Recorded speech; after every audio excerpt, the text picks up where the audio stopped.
Watch a revealing moment from the Piers Morgan Show, as it highlights how we all seek our own version of truth, often leaving us unsatisfied.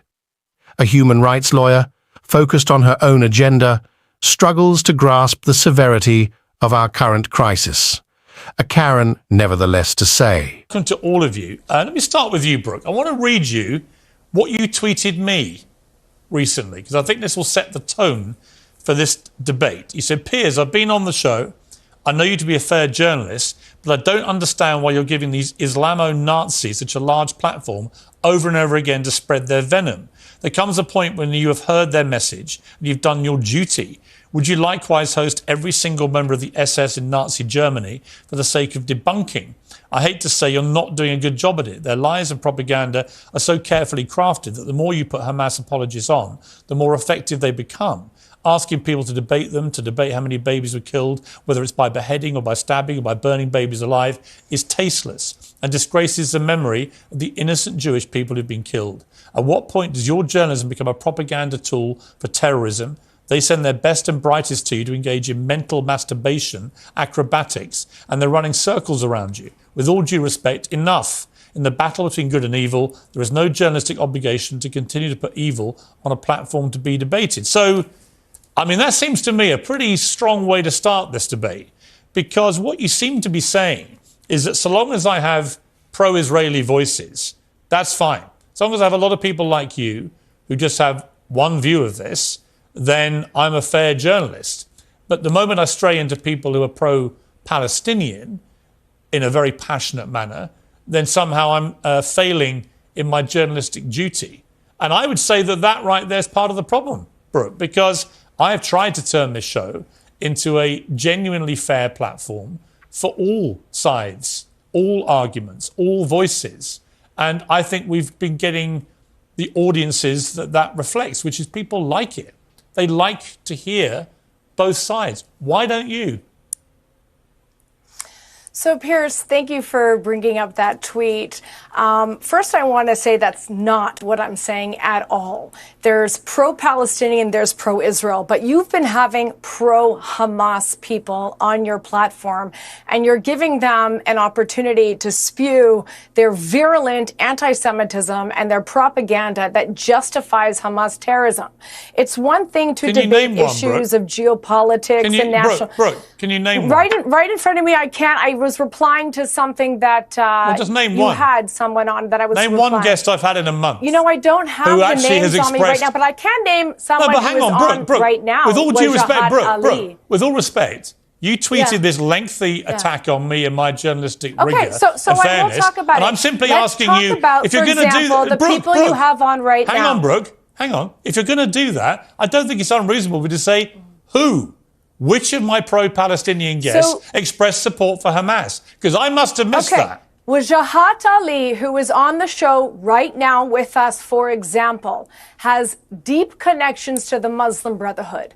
The Muslim Brotherhood is the mother of all terrorist organizations. It spawned Hamas, a designated terrorist group, which is currently killing both Gazan and Israeli civilians. Wajahat Ali, who is on the platform with me right now, and your audience needs to know this, sat on the board of the Muslim Student Association, which is widely known to be a Muslim Brotherhood entity. He also has writings that are cross-posted on the English language website of the Muslim Brotherhood. He has cross-posted authors who call for the eradication of the Jewish state.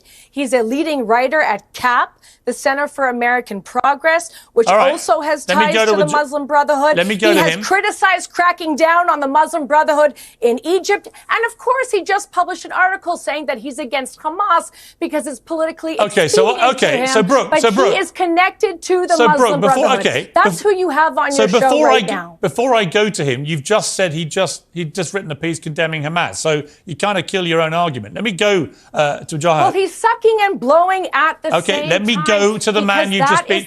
Let me go to Wajahat that they are using right now. Let me go to the man you've been accusing. Wajahat, what do you say to that?